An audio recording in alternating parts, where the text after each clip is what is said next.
Bueno, buenos días a todos, buen lunes, espero que tengamos un buen comienzo de semana.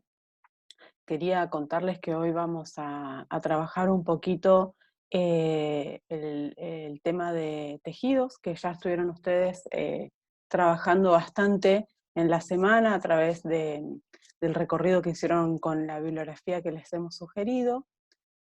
Utilizando, ¿sí?, como herramienta de orientación o de guía, la guía de lectura, ¿sí? Esa guía de lectura tiene el propósito de orientarlos a ustedes en los diferentes aspectos o los diferentes puntos que nosotros queremos que ustedes vayan aprendiendo y considerando relacionados a este tema que es de tejidos, ¿sí?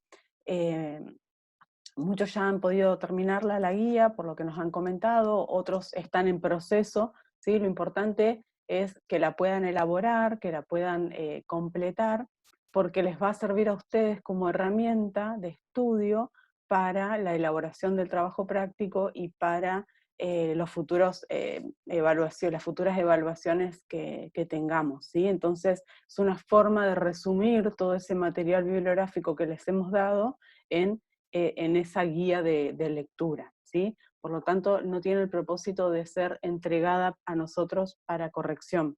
La idea es que ustedes puedan ahora, a través de este videíto, ¿sí?, aclarar algunos conceptos, algunas dudas, y autocorregirse, si se quiere, eh, eh, ustedes mismos. Cualquier duda de todos modos que tengan o que quieran saber si ustedes pudieron responder a la pregunta, nos pueden consultar. No es problema, siempre tengan en cuenta que los días de respuesta a sus consultas, ¿sí?, va a ser enmarcada en los horarios correspondientes a la cátedra, es decir, los lunes, ¿sí?, que tenemos clases, y los viernes que tenemos por ahora los foros o los tutoriales virtuales, ¿sí?, para trabajar dudas, consultas, y para empezar a trabajar algunas cuestiones que vamos a empezar en lo sucesivo a trabajar, ¿sí? Entonces, si ustedes nos van escribiendo en la semana, sepan que la respuesta la van a tener con seguridad, ¿sí?, lunes o viernes, a través del foro, a través de vía mail o a través de las distintas modalidades que tenemos de comunicación. Bien, vamos a ir al tema, ¿sí?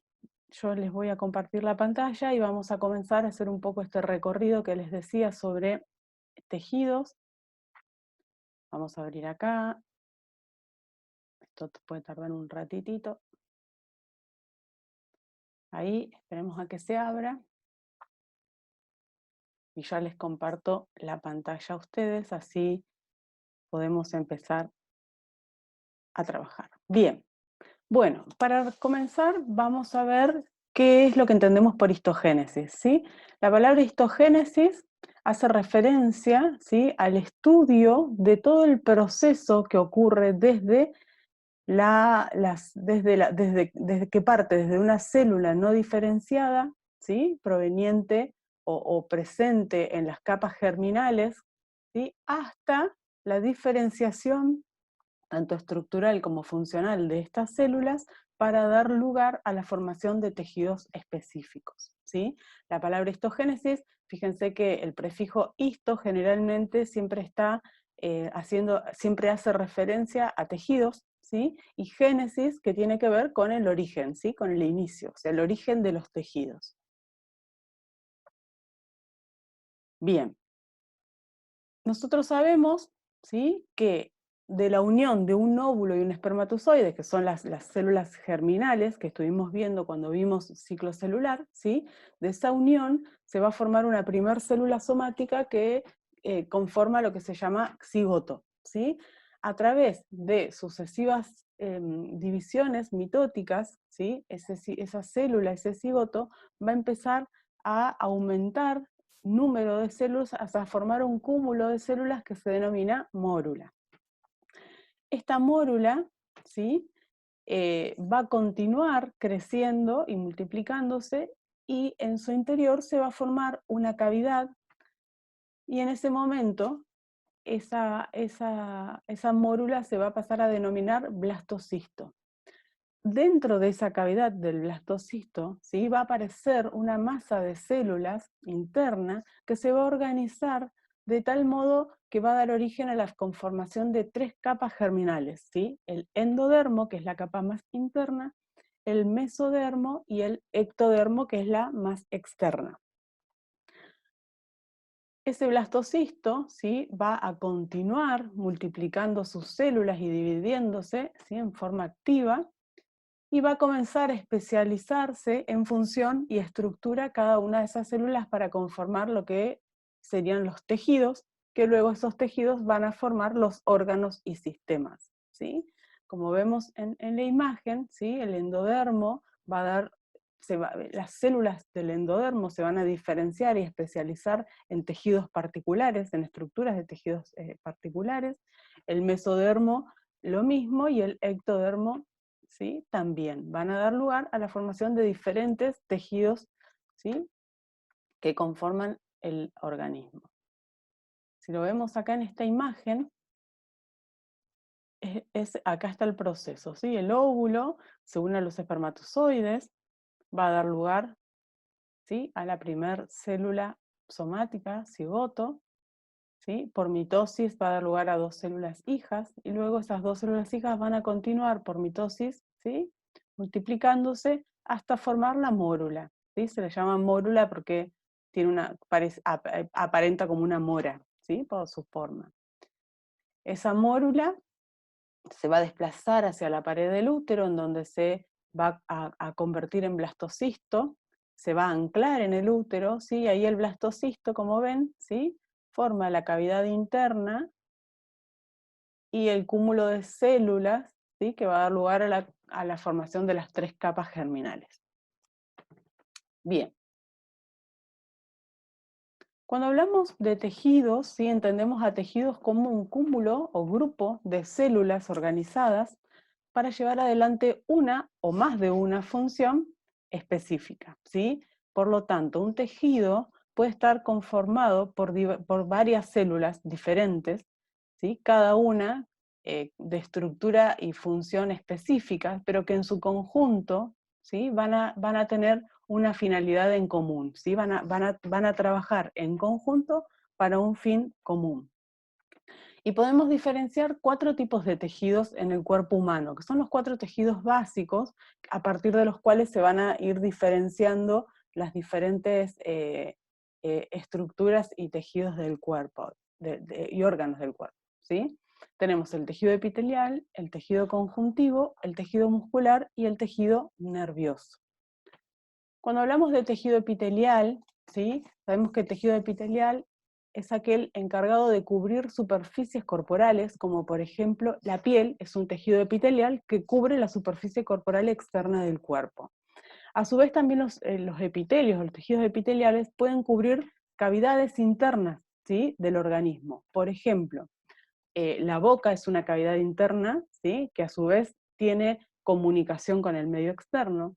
Y hay otras cavidades, como por ejemplo los vasos sanguíneos, ¿sí?, que en su interior hueco también está revestido por tejido epitelial, ¿sí? O sea que el epitelio puede estar distribuido en se encuentra en diversas partes del cuerpo. Y también el epitelio es el que va a dar lugar a la formación de glándulas, ¿sí?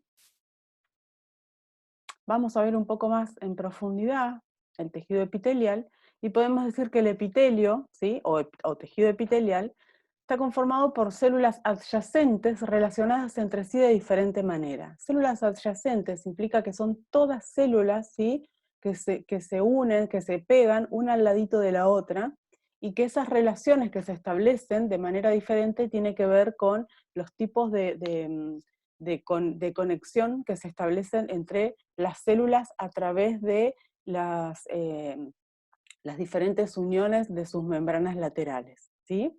Y van a formar barreras entre el organismo y sus superficies externas o internas. Como decíamos recién, ¿sí?, forma barreras, revestimientos, tanto de superficies externas como en cavidades internas del organismo, ¿sí?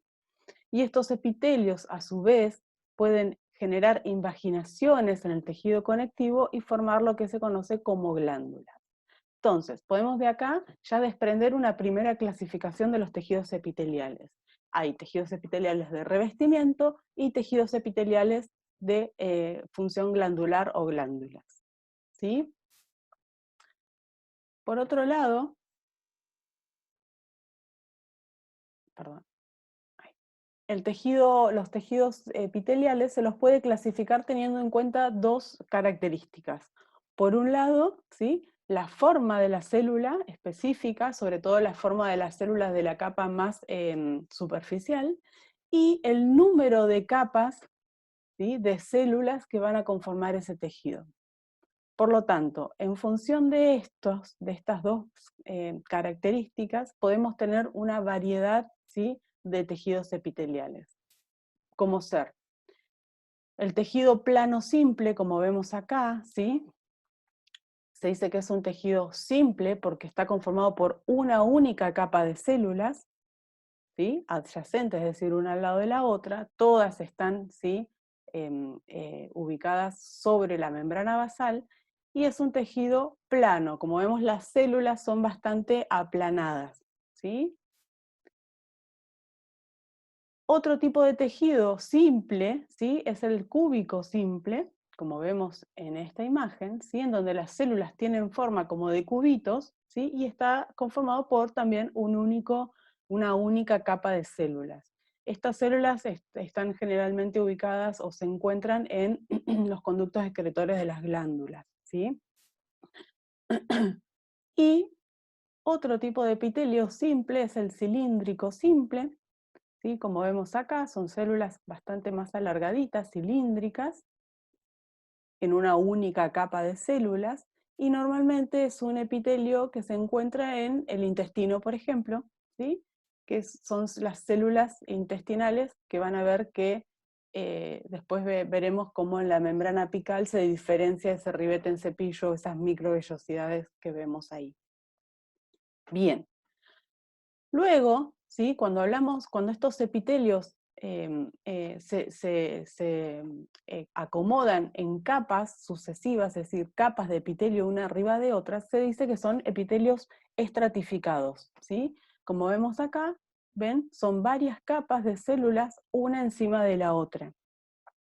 Esos epitelios estratificados también se los puede clasificar entonces por la forma de las células. Entonces vamos a tener un estratificado plano, ¿sí?, son células planas que se ubican en capas una encima de la otra, como por ejemplo la epidermis. La piel, ¿sí?, es un epitelio plano estratificado. El epitelio estratificado cúbico, ¿sí?, como vemos ahí, son capas de células de forma cúbica una encima de la otra, y el epitelio cilíndrico estratificado, ¿sí? Ustedes me van a decir, bueno, pero las capas, por ejemplo, las dos hileras de células más inferiores tienen más forma cúbica. Claro, pero se lo va a denominar, recuerden, ¿sí?, en función a la forma de la capa más superficial de células. Por lo tanto, la capa más superficial de células es esta de aquí arriba, que es de forma cilíndrica, por lo tanto es estratificado cilíndrico, ¿sí? Y una tercera clasificación son los pseudoestratificados, es decir, son tejidos que parecieran que fueran estratificados, es decir, que estuvieran como en capas, pero en realidad es un epitelio simple, ¿sí? ¿Cómo es esto? Vean acá en esta imagen, ¿sí? Pareciera que hubieran dos hileras de células, fíjense, acá hay todos los núcleos, ¿sí?, y acá hay otra hilera de núcleos, pero son, ¿sí?, los núcleos de las diferentes células que conforman esta capa única, ¿sí?, de tejido. ¿Por qué pasa esto o por qué se dice que es estratificado? Bueno, como decíamos recién, porque pareciera que hubieran dos capas de células o dos estratos de células, ¿sí? Pero en realidad lo que les da esta característica es que, como son células que son más angostas, ¿sí?, en un extremo y se ensanchan en el extremo opuesto, los núcleos van a tender a acomodarse en las zonas más asanchadas de la célula, por lo tanto, ¿sí?, al ir alternándose, ¿sí? Los núcleos van a ir acomodándose en diferente ubicación de acuerdo, digamos, a la parte más ancha de esa célula, ¿sí? Este tejido pseudoestratificado, cilíndrico, por ejemplo, es típico de los epitelios de las vías respiratorias, ¿sí? Y van a ver, ¿no?, que es una única capa de células. Todas las células van a tocar la membrana basal, ¿sí? Todas están apoyadas sobre la membrana basal, pero no todas, ¿sí?, alcanzan la superficie. Como vemos, algunas sí llegan hasta arriba, hasta la superficie, y otras quedan en el camino, ¿sí? ¿Ven esa? ¿Sí? Queda hasta ahí y no alcanza, digamos, la superficie. Esos son los tejidos epiteliales de tipo estratificado cilíndrico. Bien. Esta es una otra clasificación, entonces habíamos dicho que las podemos clasificar en epitelios de revestimiento y glandulares, y a su vez los podemos clasificar en, ¿sí?, epitelios según la forma de las células y la cantidad o el número de capas de células.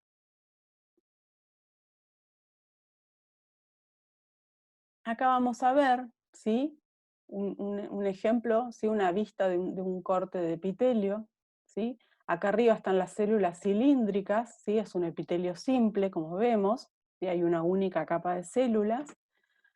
El epitelio es avascular, es decir, no está vascularizado, no está inervado por vasos irrigado por vasos sanguíneos, ¿sí? Ni arterias ni venas. Y se encuentra separado del tejido conectivo subyacente, es decir, acá está el tejido conectivo, acá está el epitelio, por una membrana, ¿sí?, que es una estructura, sí, una estructura de sostén extracelular, ¿sí?, que se llama membrana basal. A través del tejido conectivo es que va a llegar, ¿sí?, los vasos sanguíneos que van a nutrir a ese epitelio.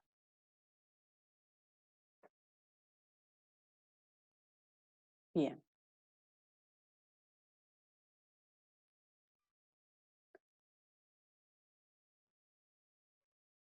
Ahora, ¿sí?, vamos a ver, habíamos dicho entonces que las células tienen una región lateral, que es a través de la cual establecen conexiones o comunicaciones entre células adyacentes, ¿sí?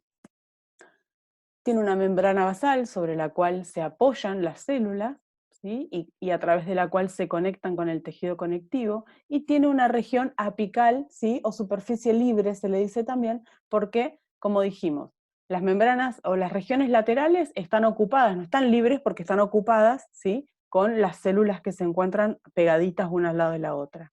Y la superficie inferior, la región inferior de la célula tampoco está liberada porque está en contacto con la membrana basal y el tejido conectivo. O sea que la única región o parte de la célula libre, que no está en contacto, digamos, directo con nada, es la región superficial o la región apical de la célula. Esta región apical puede presentar especializaciones en la membrana, ¿sí?, de la membrana citoplasmática, puede diferenciarse y dar lugar a la formación de diferentes estructuras como las microvellosidades, los enterocilios y los cilios. Vamos a ver dos de estas estructuras principalmente, que son las microvellosidades y los cilios, ¿sí? Las microvellosidades, como vemos acá, ¿sí?, se observan o aparecen ser como si fueran muchos pelitos, ¿sí? No son pelos, ¿sí?, pero son como si fueran muchos pelitos sobre la superficie de la célula, que se lo conoce como ribete en cepillo, ¿sí? Estas microvellosidades están conformadas por membrana citoplasmática con estructuras de citoesqueleto, ¿sí? Y la principal función, ¿sí?, de estas microvellosidades es aumentar la superficie de contacto de esa célula con el medio. ¿Está? Esa sería la función principal que tienen las microvellosidades: aumentar, ampliar la superficie de contacto, ¿sí?, de la membrana celular con el medio con el que está en conexión, ¿sí? En una única célula pueden haber miles de microvellosidades, entonces imaginen ustedes, ¿sí?, lo importante y cómo se intensifica o se amplía, digamos, esta posibilidad de que la célula pueda trabajar, ¿sí? Y es una célula típica del tejido intestinal, por ejemplo, ¿sí? Pensemos que en el tejido intestinal, ¿sí?, ocurre la absorción de los nutrientes y por lo tanto estas células tienen que estar sumamente especializadas para poder captar todos los nutrientes, ¿sí?, que atraviesan o que pasan por el intestino. Y esto tiene un tiempo, entonces tiene que optimizar, digamos, su tiempo aumentando las posibilidades de contacto y absorción de nutrientes. Otra de las especializaciones de la membrana apical son los cilios, ¿sí? Los cilios son también, como vemos en la imagen de acá abajo, pequeñas, ¿sí?, estructuras de la membrana, también conformadas, ¿sí?, por la membrana citoplasmática y citoesqueleto, pero su principal función, a diferencia de las microvellosidades, es una función de tipo mecánica. Es decir, estos cilios lo que van a tener es un movimiento, ¿sí?, que va a permitir, perdón, el barrido el barrido de la superficie con la cual están en contacto. Por ejemplo, se encuentra mucho en las células presentes en el tejido, en el tejido de las vías respiratorias, ¿sí? Como vemos acá, esto es un tejido típico de vías respiratorias con células cilíndricas. Fíjense que son células cilíndricas simples, ¿sí? Es un epitelio cilíndrico simple, perdón, es un epitelio cilíndrico pseudoestratificado, ¿sí? Acá no vemos los núcleos, por lo tanto no nos da esta impresión de pseudoestratificado, pero es pseudoestratificado, vemos que ahí tienen partes más finitas y partes más anchas, estas células, y a su vez se encuentran intercaladas entre ellas células que se denominan caliciformes, que tienen forma de cáliz, de copa, ¿sí?, que van a ser las encargadas de segregar, de producir y segregar mucina, mucosidad. Ese moco, esa mucosidad va a tener una función de adherir, ¿sí?, todas aquellas partículas extrañas que estén suspendidas en las vías respiratorias, y los cilios van a funcionar como si fueran, ¿sí?, una escoba que va barriendo y va moviendo toda esa mucosidad y suciedad para ser eliminada, ¿sí? Entonces, esas son las dos especializaciones de la membrana apical que quería comentarles. Bien, sí. Vamos a ver un poco ahora el tema del tejido glandular. Dijimos que las glándulas, ¿sí?, son epitelios, ¿sí?, que empiezan a proliferar, ¿sí?, y se prolongan hasta el tejido conectivo. Como vemos acá, tenemos una capa de epitelio, ¿sí?, y acá abajo está el tejido conectivo. Este epitelio, el rosadito más oscuro, ¿sí?, empieza a proliferar, empieza a crecer, ¿ven?, ¿sí?, y empieza a formar lo que se denomina glándula. Estas glándulas, una primera diferenciación y clasificación es en función, ¿sí?, de dónde vuelquen su producto de secreción. Pueden ser glándulas exócrinas o glándulas endócrinas. Se dice que son glándulas endócrinas cuando el producto de secreción es volcado al torrente sanguíneo y desde allí transportado hacia donde sea necesario que cumplan su función. En tanto que las glándulas exócrinas son liberadas o segregadas, ¿sí?, hacia una superficie que puede ser externa o interna. Bien.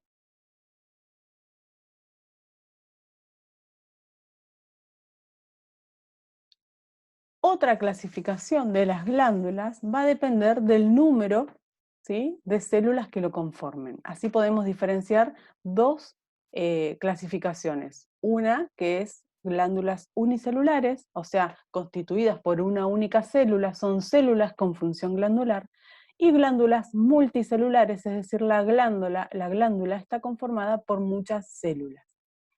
Las glándulas unicelulares, ¿sí?, como por ejemplo esta de acá, es la que nombrábamos recién y mencionamos cuando hablamos del tejido epitelial de las vías respiratorias, ¿sí?, las glándulas productoras de moco o mucina. Son células, ¿sí?, que van a segregar moco, mucosidad, ¿sí?, hacia la superficie. Por lo tanto, es una glándula, es una célula con función glandular, es una glándula unicelular. Las glándulas multicelulares, ¿sí?, conformadas por múltiples células, a su vez tienen otro tipo de clasificación. Y se las va a clasificar de acuerdo a, por un lado, la ramificación, ¿sí?, de los conductos excretores, puede ser simple o puede ser compuesta, y por otro lado se las va a clasificar según la ramificación de las porciones secretoras, ¿sí?, y puede ser tubular, alveolar, acinar o túbulo alveolar o túbulo acinar, es decir, combinar, ¿sí?, distintas formas. Veamos lo más específico. Una glándula, ¿sí?, por ejemplo, como esta, ¿sí?, es una glándula simple, ¿sí?, no está ramificada, tiene un único conducto excretor, ¿sí?, de forma tubular, ¿ven? Es como un tubito. Entonces es una glándula simple tubular. Esta glándula también es simple tubular, con la diferencia de que el túbulo, ¿sí?, o la porción secretora, ¿sí?, es toda sinuosa, es decir, es toda enroscadita. Y esta glándula de acá también es una glándula tubular, pero es una glándula compuesta, ¿sí?, es decir, sus conductos excretores están ramificados, ¿sí?, por lo tanto es una glándula tubular compuesta. Acá vemos una glándula alveolar simple, ¿sí?, un único conducto excretor, y la forma de la glándula es como de un alveolo, ¿sí?, la porción secretora es de un alveolo, es decir, como una bolsita. Esta es una glándula, ¿sí?, alveolar compuesta, ¿sí?, tiene varios conductos excretores y sus porciones secretoras están formadas o tienen forma de alveolo. Y esta glándula de acá es una glándula compuesta, varios túbulos excretores, varias porciones excretoras, y su forma, ¿sí?, la porción de secreción es tubular alveolar, es decir, es como un túbulo y luego termina como en un alveolo o una bolsita, ¿sí?, se combina, digamos. Entonces, esa es la clasificación para diferenciar las glándulas multicelulares, ¿sí?, en función de la ramificación de sus conductos excretores y en función de la ramificación de sus porciones secretoras. Bien. Y otra última clasificación de las glándulas que va a depender, ¿sí?, o que va a realizarse en función de los mecanismos de secreción. Podemos decir que hay glándulas cuyo mecanismo de secreción es de tipo merocrino, es decir, son aquellas glándulas cuyos productos son secretados, ¿sí?, por medio de exocitosis, ¿sí?, al exterior de la célula. Ven acá, ¿sí?, es una célula típica que libera sus productos de secreción, ¿sí?, por exocitosis, las libera, supongamos que fuera una glándula de tipo endocrina, y acá encima, ¿sí?, estuvieran los vasos sanguíneos. Esas vesículas secretoras van a ser expulsadas o eliminadas por exocitosis y van a ser volcadas directamente al torrente sanguíneo hacia donde van a ser transportadas, ¿sí? Y la célula, ¿sí?, se preserva, es decir, la célula en su totalidad no sufre grandes modificaciones. Las de tipo apócrinas, ¿sí?, las glándulas de secreción apócrina, son células en donde hay una pequeña pérdida de membrana citoplasmática que se pierde junto con los productos de secreción, ¿sí? Esto es típico de las glándulas, por ejemplo, mamarias, en donde el producto de secreción, ¿sí?, va a arrastrar consigo una pequeña porción, ¿sí?, de la membrana citoplasmática de la región apical, ¿sí?, de la región superficial. Y por último, las glándulas de secreción de tipo holócrinas, por ejemplo, las glándulas sebáceas, ¿sí?, son glándulas que su producto de secreción es de tipo lipídico. Cuando liberan ese producto de secreción, en realidad la célula se destruye en su totalidad, ¿sí? La liberación del producto de secreción implica la destrucción total de la célula, ¿sí? Como vemos ahí en el dibujito, ¿sí? Toda la célula, ¿sí? Se pierde junto con el producto de secreción. Bien, esas serían, ¿sí?, las distintas clasificaciones que nosotros vimos de glándulas.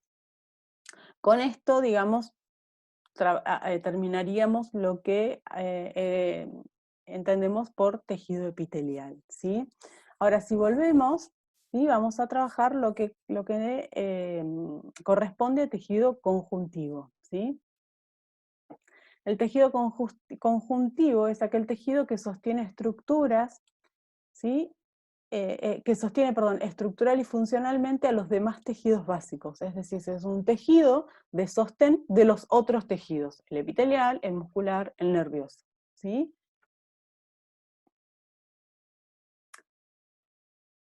El tejido conectivo, entonces, de sostén, dado que representa el esqueleto que sostiene otros órganos y tejidos, como decíamos, ¿sí?, anteriormente.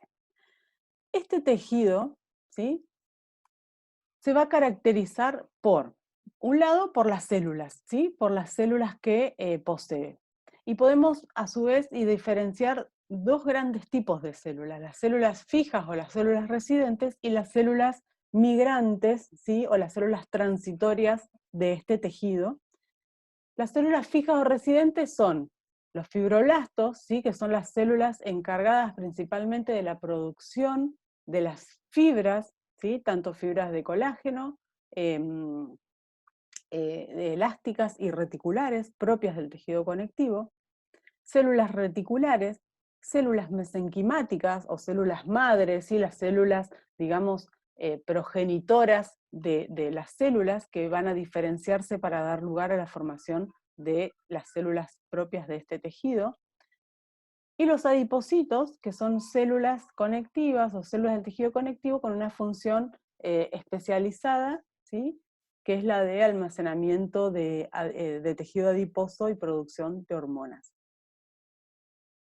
Por otro lado, las células migrantes, es decir, las células que no están en forma permanente en el tejido conectivo, sino que van a estar circulando, ¿sí?, por el torrente sanguíneo y van a hacerse presentes en el tejido conectivo en función de la necesidad, ¿sí?, que haya para que éstas estén allí. Y se van a diferenciar los monocitos, los macrófagos, ¿sí?, que son células diferenciadas provenientes de los monocitos y que tienen función fagocítica, es decir, tienen la capacidad de poder fagocitar, ¿sí? Acuérdense que la fagocitosis era un mecanismo, ¿sí?, de, eh, de, mm, de los mecanismos de transporte a través de membranas, fagocitar partículas extrañas, ¿sí?, nocivas, y poder destruirlas en su interior. Por eso tienen una gran cantidad en su citoplasma de lisosomas. Células dendríticas, linfocitos que tienen una especial participación en las respuestas inmunológicas. Cuando veamos sistema inmunológico vamos a hablar un poco de estas células más puntualmente. Células plasmáticas, ¿sí?, que son células productoras de anticuerpos. Granulocitos, eosinófilos, y neutrófilos y mastocitos. Digamos, hay una multiplicidad de células, ¿sí?, con muchas, la mayoría, digamos, son todas de función inmune, ¿sí?, que van a ser demandadas al tejido, o que van a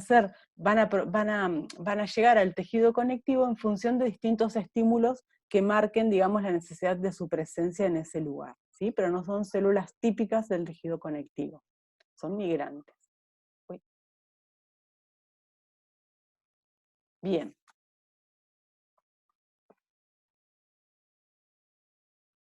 Por otro lado, el tejido conectivo también se caracteriza por, ¿sí?, las sustancias extracelulares, es decir, las células se encuentran rodeadas, ¿sí?, por una sustancia extracelular que se conoce como matriz extracelular, ¿sí?, y esa matriz va a estar formada por fibras, ¿sí?, y por la matriz amorfa o sustancia fundamental, en donde se encuentran, digamos, incluidas las fibras y las células, ¿sí? Esta sustancia fundamental está conformada por, por compuestos, ¿sí? Glucídicos y proteínas que le van a dar una particularidad mucosa o gelatinosa a esa matriz amorfa, ¿sí? Tiene un alto contenido de agua. Las fibras que van a estar incluidas en esta matriz amorfa que conforma la matriz extracelular, ¿sí? Son producidas por los fibroblastos. Dijimos que los fibroblastos son células típicas o las células, digamos, residentes del tejido conectivo.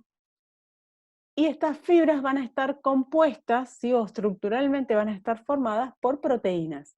Como verán, ¿sí? Las proteínas tienen múltiples funciones en el organismo. Y pueden identificarse tres tipos de fibras. Dijimos o vimos que estaban las fibras de colágeno, que son las más abundantes en el tejido conectivo.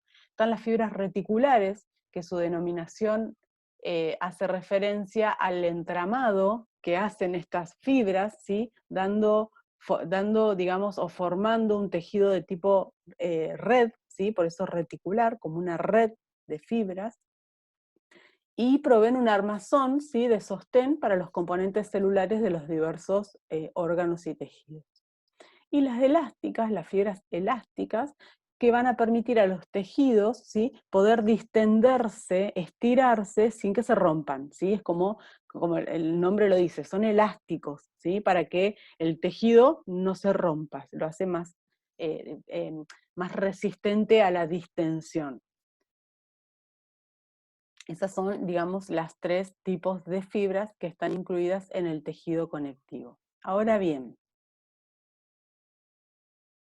nosotros podemos clasificar al tejido conectivo, ¿sí? en tres categorías, dependiendo de la matriz extracelular y de las características de las células que posean. ¿Sí? O sea que en función del tipo de matriz extracelular y en función de las células que poseen, podemos tener diferentes tipos de tejido conectivo.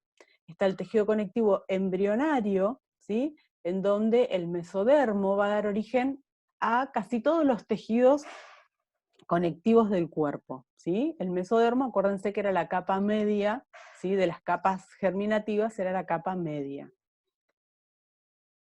Las células del mesodermo, ¿sí? van a proliferar y van a especializarse, ¿sí? para formar lo que se conoce como mesénquima o células mesenquimáticas. Estas células son las denominadas células madre, es decir, tienen la potencialidad o la capacidad de poder ya sea o multiplicarse o bien diferenciarse y especializarse en una célula específica del tejido conectivo. ¿Sí? Sería como una célula comodín, imagínense, ¿sí? como el comodín, el que lo puedo convertir, ¿sí? en diferente célula, obviamente propias del tejido conectivo, ¿sí? Entonces, ese sería el tejido conjuntivo de tipo embrionario. El tejido conjuntivo propiamente dicho, ¿sí? se lo puede a su vez subclasificar en laxo y denso. El tejido conjuntivo laxo es el que se caracteriza por poseer una gran cantidad de células, ¿sí? y escasa proporción o escasa cantidad de fibras, en la matriz extracelular. ¿Sí? Es un tejido blando, cuyas fibras principalmente son de tipo colágenas y muy delgadas, ¿sí? y la sustancia fundamental en la que se encuentran estas células y las fibras es muy abundante. ¿Sí? Se halla ubicado este tipo de tejidos, el tejido laxo, principalmente debajo de los epitelios que tapizan las superficies del cuerpo, ¿sí? Tanto externas como internas, y también en los tejidos glandulares. ¿Sí? Como vemos acá, por ejemplo, ¿sí? una célula epitelial, ven acá abajo, ¿sí? el tejido conectivo, ¿sí? escasa cantidad de fibras, ¿sí? vemos 3 fibras ahí sueltitas, medias perdidas, mucha matriz fundamental, ¿sí? mucha sustancia fundamental, y hay una gran cantidad de células transitorias o células migrantes o células errantes, como le quieran llamar, que son células las que van a venir del los vasos sanguíneos, ¿sí? En respuesta a los diferentes estímulos específicos en esta región, ¿sí? En esta zona del tejido. Y es allí, en este tejido laxo, en donde ocurren principalmente las reacciones inflamatorias de tipo inmunitarias, ¿sí? Es allí en donde ocurren, ¿sí? Todo lo que son inflamaciones del tejido. Y en aquellas partes del cuerpo en donde hay presencia constante de sustancias extrañas, existe una gran cantidad de células inmunitarias, ¿sí? El tejido laxo, ¿sí? eh, es el que entra primeramente en contacto, ¿sí? Con partículas o sustancias extrañas, y por lo tanto esto va a generar un estímulo específico para las células de los vasos sanguíneos de tipo inmunitarias, que les va a permitir dirigirse hacia ese lugar y generar la reacción necesaria para intentar, digamos, eliminar esas sustancias extrañas, ¿sí? Por otra parte, el tejido denso, que es un tipo de tejido también típico propio del tejido conectivo, el tejido denso, ¿sí? Es al revés, digamos, que el laxo. Hay un gran predominio, ¿sí? De fibras en relación a la cantidad de células y de matriz amorfa, y se lo puede dividir según cómo se dispongan estas fibras en su interior o en su matriz extracelular. Puede ser una disposición regular o irregular. Y en función de esto podemos decir que el tejido conjuntivo denso irregular, ¿sí? Se caracteriza por una gran cantidad de fibras de colágena, escasa cantidad de células, únicamente hay fibroblastos, que van a ser los productores de fibras, ¿sí? Y de sustancia fundamental. Es un tejido que ofrece una gran solidez, ¿sí? Es decir, un tejido sólido que permite resistir, ¿sí? A fuerzas tensoras que actúan sobre órganos o estructuras. Es decir, ese es el tejido, ¿sí? que permite, digamos, como disminuir el impacto de golpes o presiones sobre los órganos.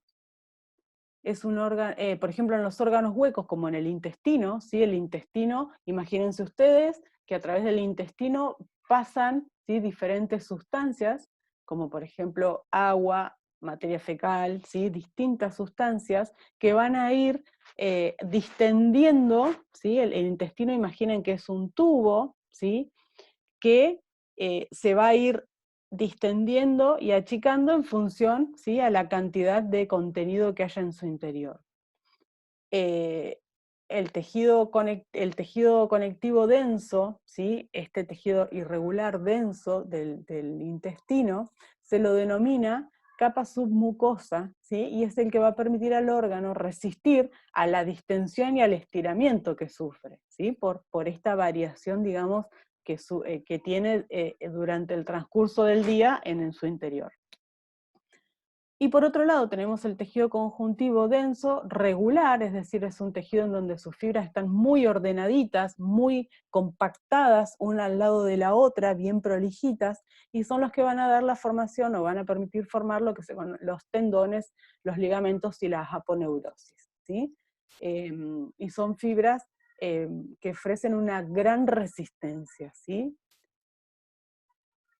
Y por último, la última clasificación que podemos hacer de los tejidos conectivos son los tejidos conectivos especializados, ¿sí? Y en esto está el tejido conectivo óseo, cartilaginoso, la sangre y el tejido adiposo. El tejido adiposo, ¿sí? Su principal función es, primeramente, como depósito energético, ¿sí? Ya que tiene la capacidad de acumular en su interior lípidos, grasas, que son la fuente de reserva de energía del organismo, ¿sí? A partir de la combustión de grasas, el cuerpo puede obtener energía, ATP. Por otro lado, también el tejido adiposo tiene una importante función endocrina, ¿sí? Que ya lo vamos a ver en otro momento a medida que avancemos sobre los diferentes órganos. Y también tiene una importante función mecánica, ¿sí? Ya que forma un colchoncito, ¿sí? En donde permite proteger los órganos del impacto, ¿sí? De los golpes y demás. Y también tiene función aislante térmica, ¿sí? la grasa, el tejido adiposo, ¿sí? Permite la aislación térmica del cuerpo con el medio ambiente. Por su parte, el tejido adiposo lo podemos clasificar en tejido adiposo amarillo o blanco y en tejido adiposo marrón o pardo, ¿sí? El tejido adiposo amarillo o blanco es el más predominante, presente en los adultos, ¿sí? En las personas adultas, y su cantidad puede ser muy variable de una persona a otra. Es un tejido cuyas células o adipocitos se caracteriza por presentar una única, ¿sí? una única gota de lípido en su interior, por eso se dice que son uniloculares, es decir, una única gota de célula en su citoplasma, y que puede variar mucho de tamaño, ¿sí? Son células que pueden crecer mucho. Por otro lado, el tejido adiposo marrón o pardo es el más predominante, presente sobre todo en los bebés, ¿sí? En los infantes, en el niño recién nacido y en los infantes, porque tiene una importante función, que es la de regulación térmica, ¿sí? De la temperatura de los chicos, de los niños. Es un tejido que se caracteriza por ser multilocular, es decir, las células de este tejido poseen en su citoplasma múltiples, ¿sí? Gotitas de lípido en su interior. Bien, acá vemos, ¿sí? Las dos imágenes, ¿sí? Una célula, una adiposa, un adipocito unilocular propio del tejido adulto, ¿sí? Blanco, y una célula multilocular, ¿sí? Propio del tejido pardo, ¿sí? Con múltiples gotitas de lípido. Bien. El tejido sanguíneo, ¿sí? La sangre, es un tejido conjuntivo líquido que circula a través del sistema cardiovascular, ¿sí? Y está compuesto por una matriz extracelular líquida con abundante contenido de proteínas, que se la denomina plasma, y células, ¿sí? Entonces está formada por el plasma y por células. El plasma, ¿sí? La matriz extracelular, lo que rodea a las células de la sangre, ¿sí? Dijimos estaba constituido principalmente por proteínas. Las proteínas más importantes o abundantes es la globulina y el fibrinógeno, que son ambas producidas en el hígado, y células, ¿sí? Las células que se encuentran en esta matriz extracelular propias son los eritrocitos, ¿sí? Los eritrocitos contienen en su interior la hemoglobina, que se ocupa del transporte y la liberación de oxígeno y dióxido de carbono. Esto lo vamos a ver más específicamente cuando veamos tejido cardiovascular y sangre, ¿sí? Sistema cardiovascular y sangre. Los leucocitos, ¿sí? Son células que se pueden diferenciar en función a su contenido de gránulos en su citoplasma. Entonces puede haber leucocitos con gránulos, se los denomina granulocitos, y leucocitos sin gránulos, y se los denomina agranulocitos. Los granulocitos pueden ser neutrófilos, eosinófilos, ¿sí? Y basófilos. Los neutrófilos poseen gránulos que en su interior contienen enzimas, ¿sí? Y péptidos antimicrobianos.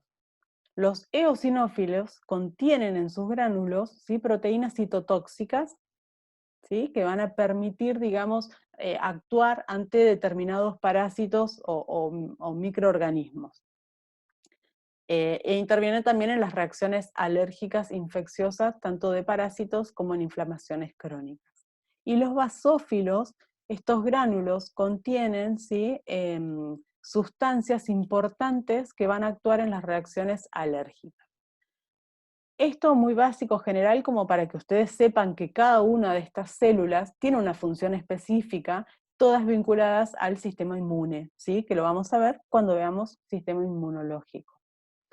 ¿Sí? Por otro lado, los agranulocitos, dijimos que eran ¿sí? Los leucocitos sin gránulos, se encuentran los linfocitos, los cuales a su vez se diferencian en linfocitos T, B y células destructoras o natural killer, ¿sí? Y los monocitos, que los monocitos una vez que migran desde el sistema vascular, ¿sí? hacia el sitio en donde van a ejercer su acción, se van a transformar o se van a diferenciar, ¿sí?, en macrófagos, o sea, van a desarrollar su función, ¿sí?, fagocítica, y también actúan, ¿sí?, en el sistema inmune. Bien.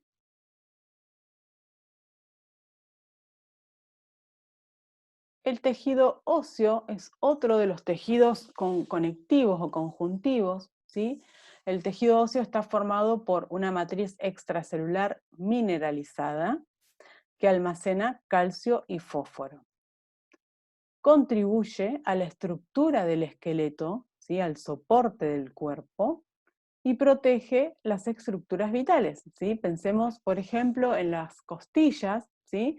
¿Sí? Es una estructura ósea que va a proteger, ¿sí?, todos los órganos que están contenidos en el interior, tanto de la cavidad torácica como abdominal, ¿sí?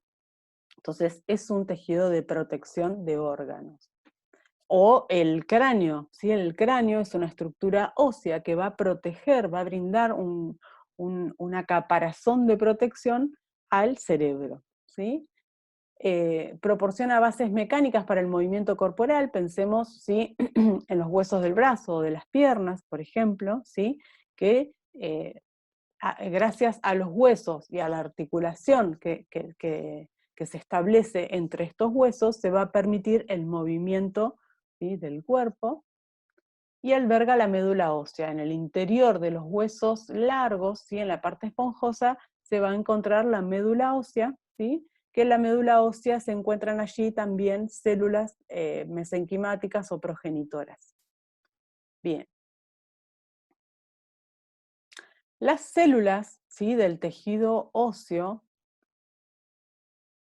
¿sí?, podemos identificar tres tipos de células: los osteoblastos, los osteocitos, que serían las células propias o células verdaderas, células maduras del tejido óseo, y los osteoclastos.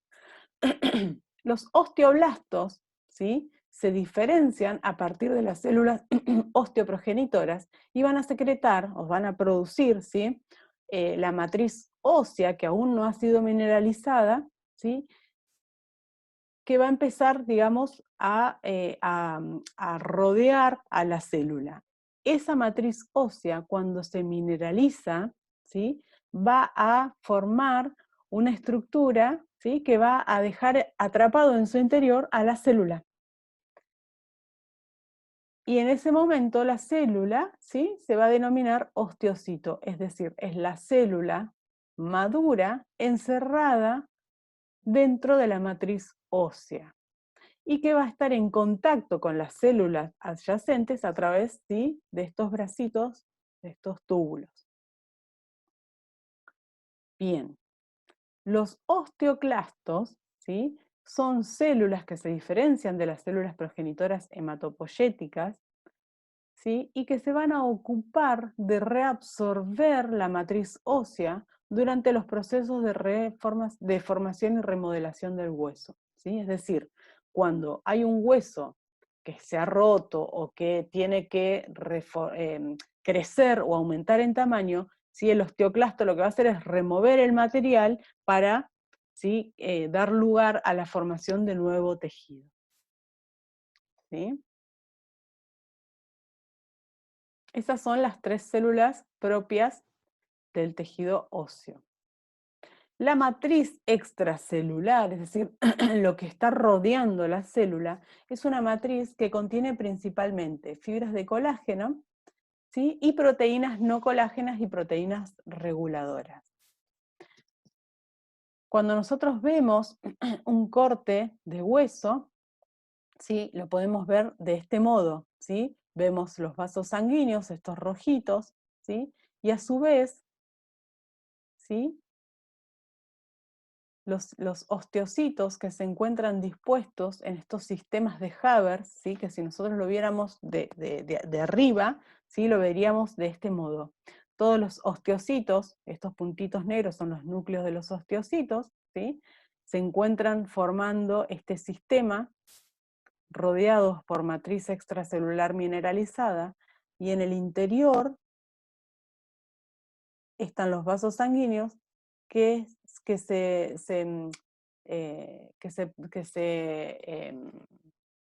ubican, ¿sí?, dentro de los conductos denominados conductos de Havers. Bien.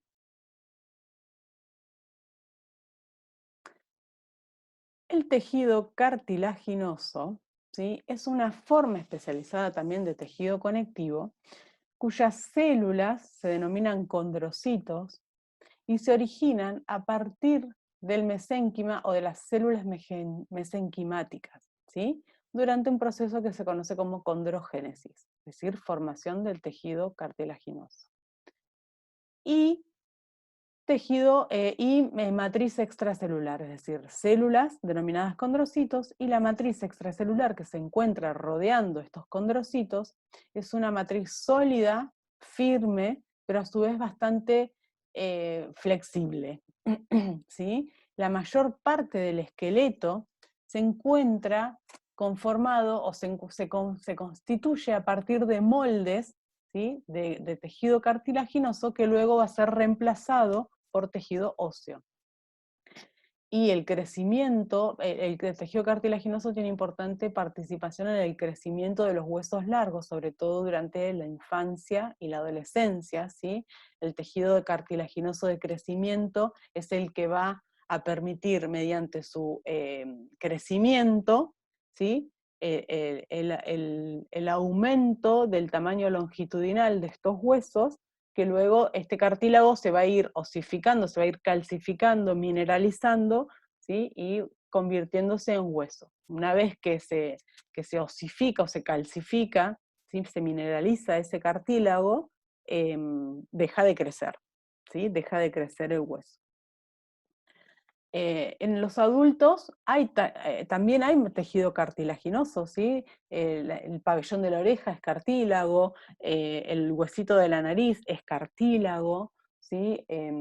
Hay cartílago, digamos, en distintas partes del cuerpo. Y el cartílago se lo puede clasificar en cartílago de tipo hialino, de tipo elástico y de tipo fibroso, ¿sí? Acá en esta imagen vemos, ¿sí?, el cartílago en los diferentes lugares donde lo podemos encontrar, ¿sí? Lo podemos encontrar en la parrilla costal o en las costillas, podemos encontrar en la nariz, en el pabellón de la oreja, ¿sí?, en las articulaciones, etc. Bien, estos, ¿sí?, son los 4 tejidos conectivos especializados, o tipos de tejido conectivo especializados, que vamos a mencionar.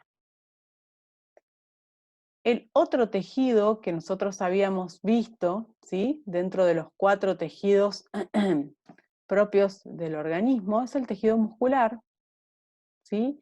El tejido muscular son células que tienen la propiedad de contraerse, es decir, son células contráctiles, que van a permitir el movimiento, ¿sí?, del cuerpo. No solo del cuerpo en cuanto al movimiento muscular, sino también el movimiento de los órganos del cuerpo. Este tejido muscular se lo puede, eh, digamos, clasificar en tejido muscular cardíaco, tejido muscular esquelético y tejido muscular liso, ¿sí?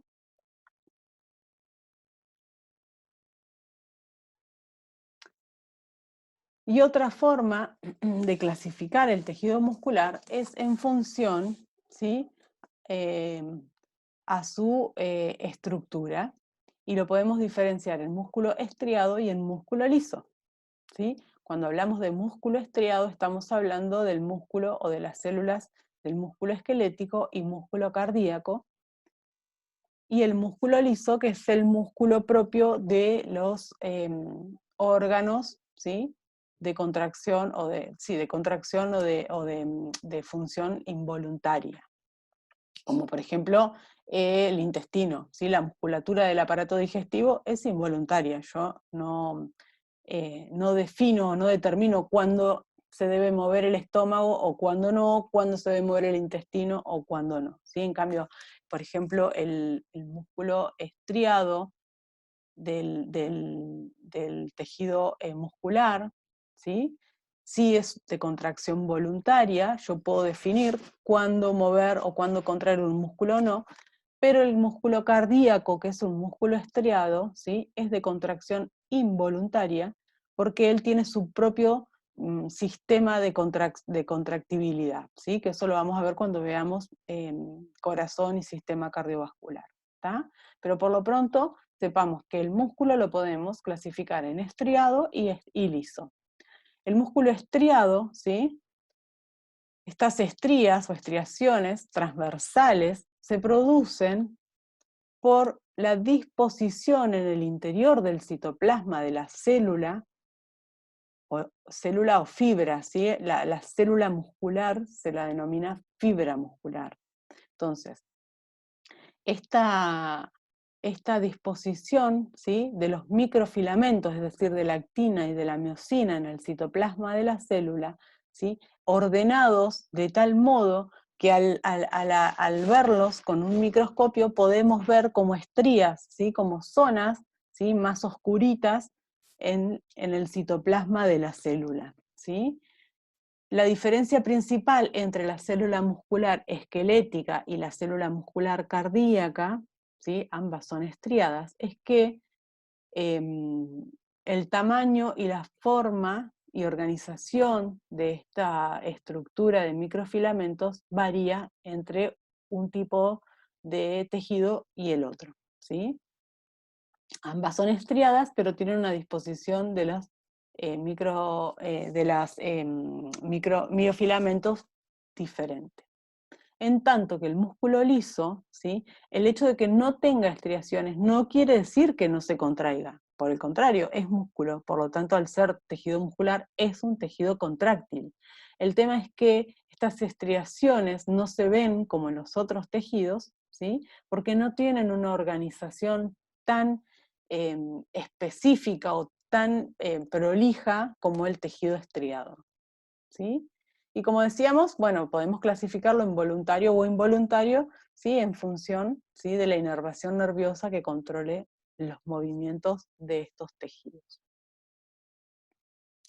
Bien. Y finalmente, el tejido nervioso, ¿sí? El tejido nervioso, perdón.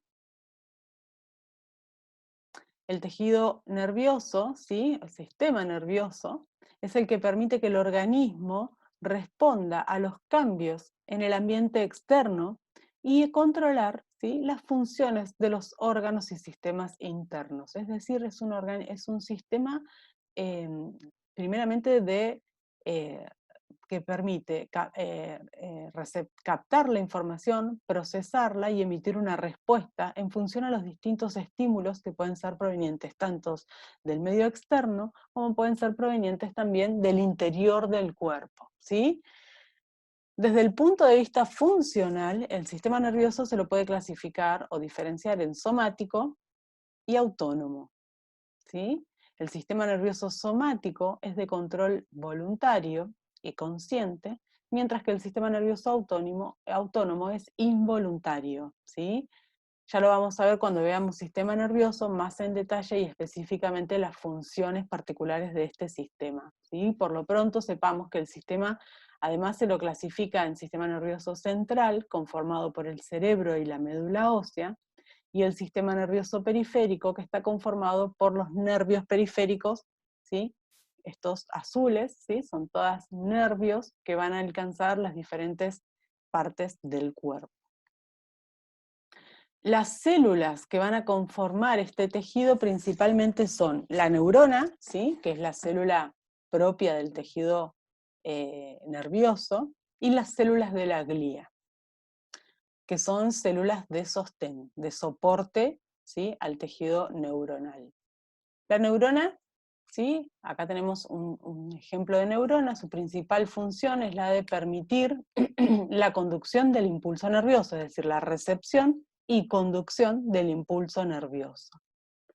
tiene una porción que se lo denomina soma, ¿sí? O cuerpo de la célula, en donde se encuentra alojado el núcleo.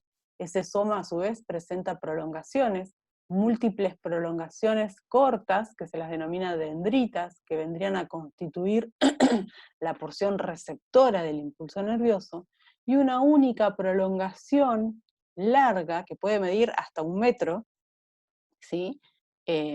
Puede ser más corta, pero digamos, en longitud es muy variable, que se la denomina axón. Este axón, ¿sí? Es el sitio por donde se conduce el impulso nervioso.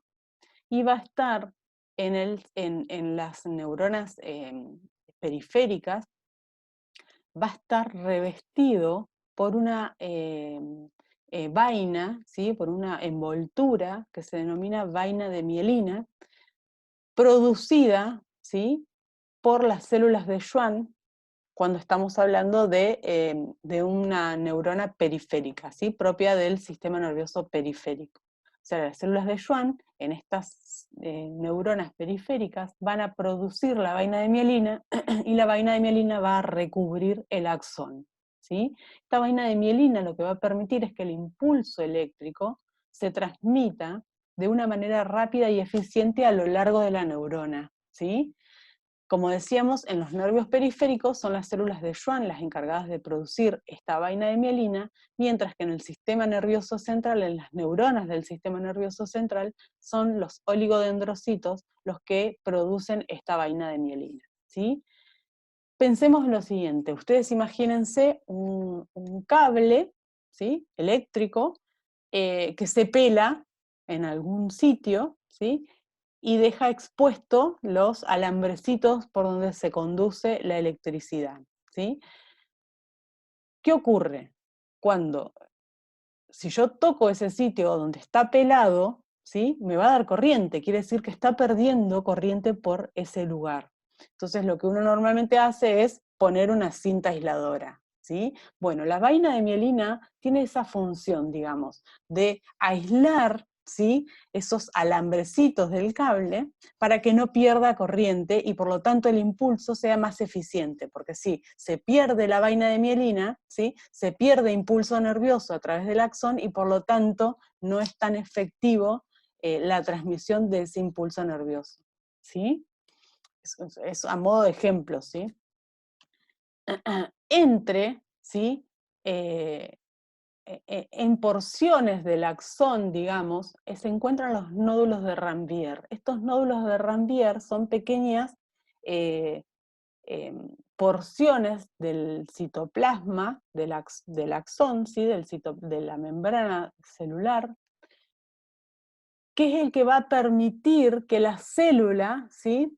Em, eh, perdón, ¿a dónde estoy? En los nódulos de Ranvier. Es lo que va a permitir que la célula regenere la propagación del impulso nervioso. ¿Por qué? Porque en ese sitio el citoplasma de la célula va a poder entrar en contacto, ¿sí? Con el medio extracelular, ¿sí? Haciendo, digamos, allí, renovando su potencial de acción. Eso lo van a ver seguramente en fisiología. Entonces, entre nódulo de Ranvier y nódulo de Ranvier, sí hay una regeneración del impulso nervioso que permite la propagación del mismo, ¿sí? Bien, y las neuronas de la glía, bueno, por ejemplo ahí, perdón, ¿sí? Vemos acá, ¿sí? Esta neurona, que es una neurona típica de periférica, ¿sí? Del sistema nervioso periférico, ¿ven? Se encuentra apoyada, ¿sí? Sobre, pues supongamos que esto es una fibra muscular, ¿sí? ¿Sí? Inerva, ¿sí? Toca esta fibra muscular, entonces cuando el impulso nervioso es transmitido, va a provocar en el músculo que se contraiga, ¿sí? Bien, y las neuronas de la glía, perdón, las células de la glía, que son células de sostén del tejido nervioso, ¿sí? Se pueden diferenciar en la glía periférica, como dijimos, las células de Schwann, ¿sí? En las neuronas del sistema nervioso periférico, van a producir la vaina de mielina que reviste el axón, y la glía central, ¿sí? Que va a estar conformada por distintas células. Los astrocitos, ¿sí? Que proporcionan el sostén físico y metabólico de las neuronas a nivel del sistema nervioso central, los oligodendrocitos, que decíamos que eran los productores de la vaina de mielina en el sistema nervioso central, la microglía, ¿sí? Que tiene propiedades fagocíticas y que media reacciones inmunológicas en el sistema nervioso central, y los ependimocitos, que van a revestir ventrículos del encéfalo y el conducto espinal. ¿Sí? Entonces, hay células de sostén tanto en el sistema nervioso periférico como en el sistema nervioso central. ¿Sí? Bien. Con esto pudimos hacer un recorrido general, ¿sí? De los 4 tejidos básicos fundamentales del organismo humano. Espero que les haya servido, ¿sí? Que hayan podido em, ver que hicimos un recorrido, sobre todo la guía de lectura que estuvieron trabajando. Y bueno, cualquier consulta que vuelva a surgir o que ustedes presenten en la elaboración de esta guía de lectura, no duden, ¿sí? En consultarnos. Recuerden que les vamos a estar respondiendo los días que tenemos hora de cátedra de fisiología o de anatomía, ¿sí? Y otra cosa es, ya está subido en la plataforma el trabajo práctico, ¿sí? De tejidos. Les pido por favor que antes de leer el trabajo práctico, de hacer el trabajo práctico, le den una leída, ¿sí? a la guía de lectura que hicieron, y junto con este videíto, ¿sí? Va a ser el material suficiente que les va a poder permitir responder a esas preguntas de el trabajo práctico de tejidos. Bueno, espero que les haya sido útil. Chicos, cualquier duda, cualquier consulta, no duden en comunicarse con nosotros. Vieron que va a estar trabajando con nosotros Mara, ¿sí? Y nos va a estar acompañando mucho, sobre todo en el seguimiento de los trabajos prácticos y de las preguntas y consultas que ustedes vayan haciendo durante la semana. Así que estamos, digamos, reforzando el equipo para poder tener una mayor llegada a ustedes y que para ustedes puedan, digamos, obtener respuestas más inmediatas vinculadas a las dudas y consultas que vayan surgiendo, ¿sí? Nos vemos el viernes en el foro. Por favor, participen, ¿sí? Estén activos en el foro, porque nosotros necesitamos también de ustedes, los extrañamos, necesitamos conocerlos, estar en contacto con ustedes. La verdad que medios como, por ejemplo, reuniones de Zoom, estarían buenísimas, pero verdaderamente están habiendo muchos problemas de conexión de internet. eh, Hay situaciones particulares en donde hay muchos de nosotros que están con problemas o dificultades para acceder a internet, entonces no todos van a poder estar presentes en la plataforma Zoom, y por ahí la idea es que podamos compartir y estar todos. Entonces, bueno, el foro, digamos, es una forma de poder contactarnos, y que también ustedes puedan contactarse entre ustedes, ¿sí? En el foro puedan establecer charlas vinculadas a la temática que se esté trabajando en el momento. Bueno, chicos, los cansé, espero que estén tomándose un matecito, yo me voy a ir a hacer el mío. Nos vemos en la semana, el viernes específicamente. Cuídense, adiós.